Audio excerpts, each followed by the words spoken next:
Hoy vamos a hacer una prueba. A ver cómo se escucha la moto con el escape modificado, abierto y con el silenciador. Vamos a ver cómo suena con el escape abierto.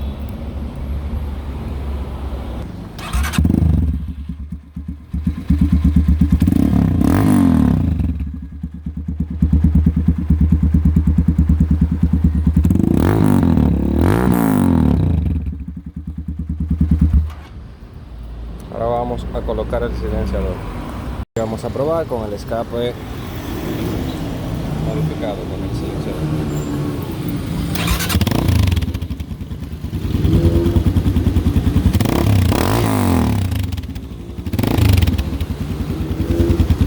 Prácticamente ni se escucha encendido el motor.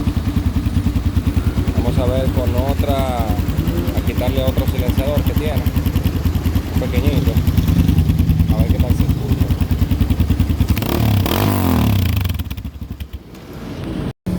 Bien, ahora vamos a quitar este otro silenciador, esta pequeña tapita que tiene del lado interno, a ver qué tal se escucha.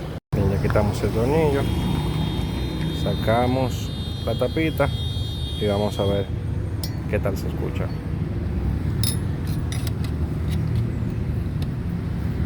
Vamos a hacer la prueba de sonido.